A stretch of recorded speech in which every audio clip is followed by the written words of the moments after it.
A new study shows microloans alone are not enough to lift women, nano-entrepreneurs out of poverty.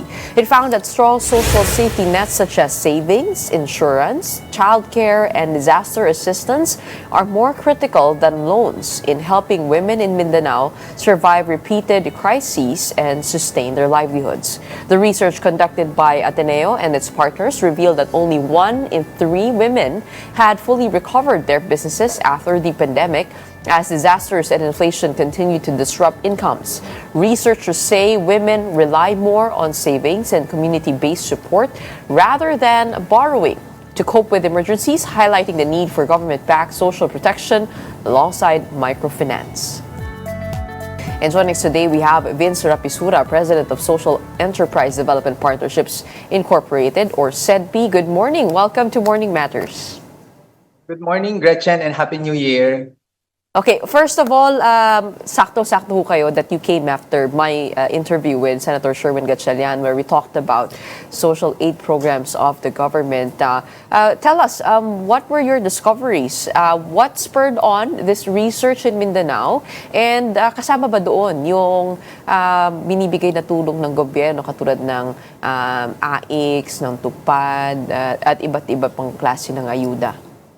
Oo. Sa konteksto ng constant disaster dito sa Pilipinas, no, ang nakita natin, Gretchen, ay hindi talaga epektibo na sa loans lang tayo aasa para mag-build ng tinatawag natin na resilience. Admittedly, nakita natin sa research that loans will help women nano enterprises in the short term, pero in the long run it fails to protect, no, and make this livelihood sustainable for them, dahil nararamdaman nila na nagiging pabigat ito in the long run, no. And sa nakita natin talaga, when shocks are repeated, credit alone cannot lift people out of poverty. Talagang kailangan natin ng mga social safety nets. Particularly, we're pushing for a disaster insurance kasi it's been so long, no, na alam naman natin na we are always in the top 3 sa World Disaster Index all over the world. So kailangan i-institutionalize na ito. But this disaster insurance should primarily come from the private sector. Tama po ba? Okay. So very nuanced ito, no, because the disaster insurance is not yet talagang available. What we refer to as social safety nets in that regard na insurance is the Damayan system that we have, which is our indigenous insurance, no. What we found out is that women actually appreciate this kasi easy to reach sila, mabilis, and appropriate yung amount na binibigay. There has been a lot of experience on the traditional formal insurance, but nano enterprises find this na mahirap, no, hindi siya abot kaya, at mabagal ang proseso sa pagke-claim dahil sa mga document requirements. Pero dito sa Damayan, parang kumbaga natural instinct lang ho yan na tulungan yung kapwa, yung kapitbahay, yung kamag-anak. Yun po ba yun? Yes, oo. Yan yun, no? Kasi yung Damayan natin, actually, a lot of cooperatives are doing this, and it's primarily driven by a not-for-profit intention. And that's the reason why it's fast and and it's very effective. Yung nakita kasi natin sa traditional formal insurance, when microfinance institutions partnered with them, yung ating policies and regulations that govern traditional insurance are also the same sets of policies na linalagay sa sa mga maliliit na amounts, and nano enterprises find that taxing and very difficult to comply with. But your study also highlighted the need for government-backed social protection.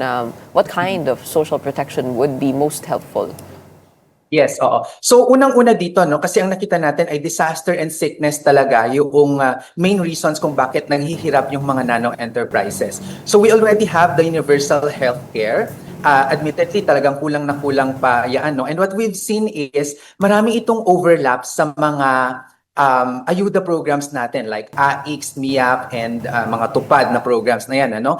And these ayuda programs also are laden with padrino politics. Kaya ang nire-recommend talaga namin ay dapat mas ito ay i-realign at i-institutionalize, ilagay sa existing social safety net programs natin under SSS, Pag-ibig, and PhilHealth. para ito ay institutionalized at saka mawala yung padrino politics. Yun nga po yung pinag-uusapan namin, no? Sabi po ni Senator Sherwin, di pa perfect yung ating healthcare system, kaya because of overcapacity ng public hospitals, people are forced to go to the private hospitals, and to be able to augment the gap, dito pumapasok yung additional budget for the MAIFIP program and dun nga po sa AICS, no. But with the proposals that you have, if microloans are not enough, and help us define nano entrepreneurs pala, no? So what bracket do they belong to, and what is the proposal of this study to take the place of microloans? Yes, okay. So yung nano enterprises, this is a response to the definition of the Department of Trade and Industry na ang micro enterprises kasi ay hanggang 3 million pesos. So from a small amount, 1,000 pesos siguro, up to 3 million pesos. And we've seen that the behavior of those at the lower end, yung mga nasa 1,000 to 150,000 pesos yung capitalization nila, is very different from those that already have millions, no, as micro enterprises. So this category of micro enterprises are described as poor micro enterprises. So yun yung definition niya. So aside from micro loans, na yan actually yung talagang pinopromote ng maraming mga microfinance NGOs, cooperatives, and rural banks, ang sinasabi namin dapat ang mas i-prioritize din nila or equal footing would be savings and traditional insurance or indigenous insurance. Kasi dapat these three products will work hand in hand to provide the resilience that nano enterprise need to be sustainable and to bounce back better. Kumbaga, imbis na mabaon pa lalo sa utang, dito na lang tayo sa mas sigurado, which is yung savings na may emergency fund kang pagkukunan at yung insurance na maaring sumalo sa'yo sa crisis. Because as they say sometimes, or many families, it takes one sickness to get them to poverty. Yes. Did I interpret that right? Yes. That's correct, Pero ang pino-point out din namin, hindi po pwedeng private sector lang o sariling sikap lang ng mga nano enterprises yung aasahan natin to build the resilience. It's very important that the government social safety nets are there, easy to access, and really providing them the adequate social protection that they need. So ang sinasabi nga namin, protection comes first before we can expect growth from nano enterprises. Okay. Sa inyong study, meron po bang kayo nakitang epekto na nitong mga ayuda na nabanggit nyo kanina? Oo. So in particular, yung ayuda programs na hindi namin siya tinignan, ang nakita namin ay yung indigenous insurance practice. And what we have seen here is kinumpara namin yung mga indigenous insurance practice with the traditional insurance products, which is the microinsurance. Talagang mas pinapaboran at mas gusto ng mga nano enterprises yung damayan system natin, yung indigenous insurance, dahil ito nga ay mabilis, abot kaya at madaling intindihin. And how much does it take to buy into that damayan system? Yeah. Usually what we see on the ground is about 50 pesos per month to about 150 pesos per month, yung nakikita natin. So it's really, really affordable. Yeah. Tapos ito po ay parang pot, na naguhulog lahat. Ganon yon. Yes, oo. Naguhulog lahat tapos pinaghahati-hatian, Pero may mga innovations din na ginagawa sa damayan to mimic that of a traditional insurance. Kasi sa tingin namin dapat talaga ay pinapahintulutan nating mag-evolve yung ating indigenous insurance practice para makahabol sa traditional insurance. Okay.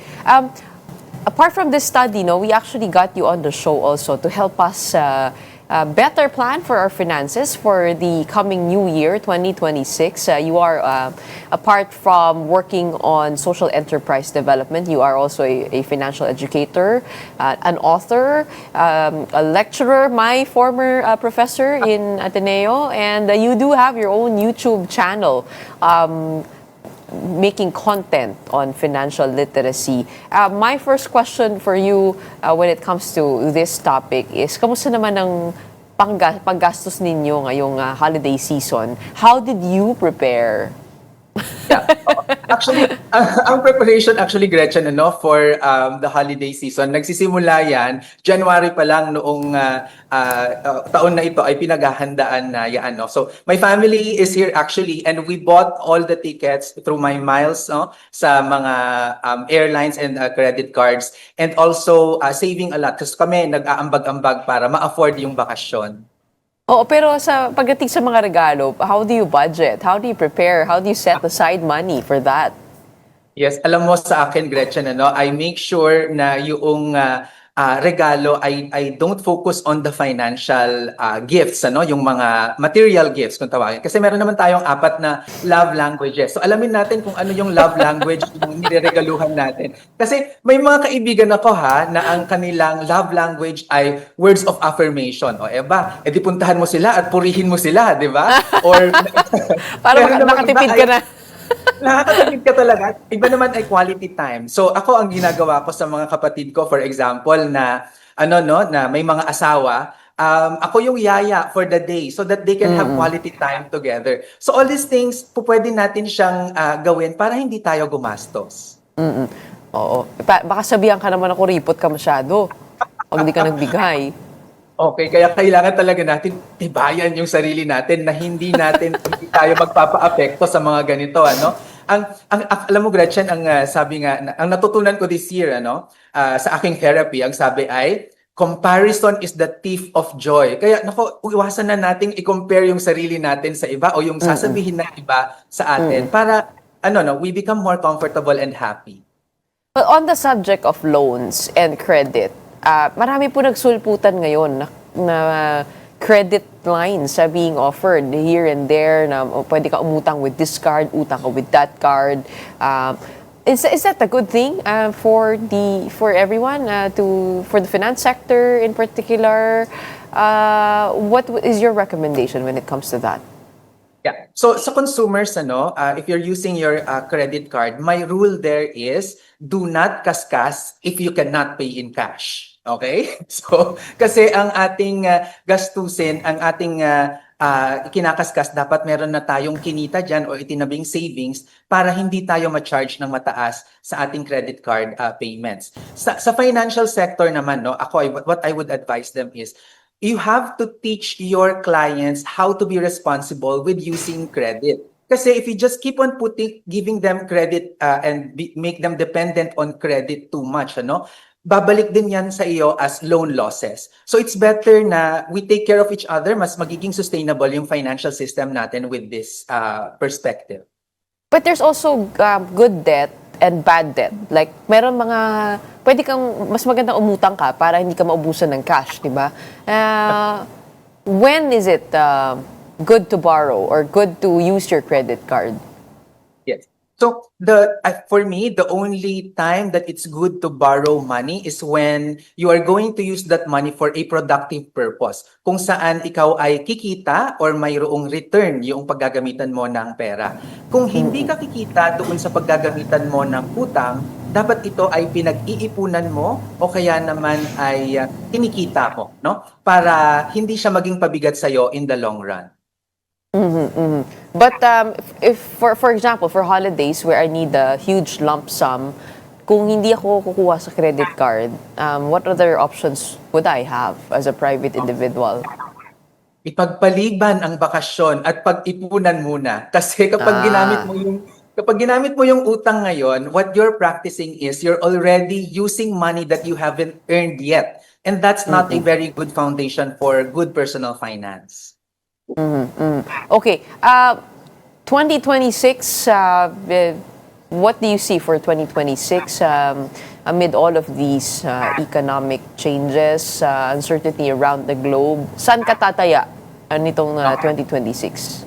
Yes, ako ang ginagamit ko dyan in terms of investments, I have a SECSI framework. S stands for security, E for encashability, X for X factor, which means dapat may social impact yan and positive effect on the environment. And then Y is yield, With this framework, mapupunta lang tayo sa simpleng mga investment products natin sa government, which is Pag-ibig MP2 at ang ating SSS Pension Booster. Itong dalawang ito, safe na safe at mataas ang returns, tax-free pa.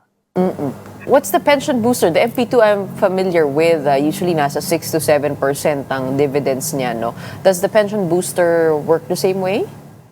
Yes, it's actually very similar to the Pag-ibig MP2 yung SSS My Pension Booster, no? So there's a voluntary and there's a mandatory SSS pension booster. So ito ay tax-free din if you leave it for 5 years, and then mababa din yung amount, no? On top of your SSS contribution, anything in excess that you pay on your contribution will go straight to your pension booster account.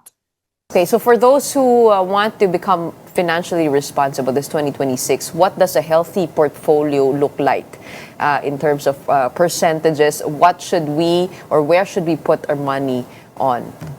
Okay, so just follow my budgeting rule, ano? So 5%, you should put that for place that as budget for insurance, 15% for savings, 20% for investments, and then the remaining 60%, yan yung pagkakasyahan natin for our needs and wants.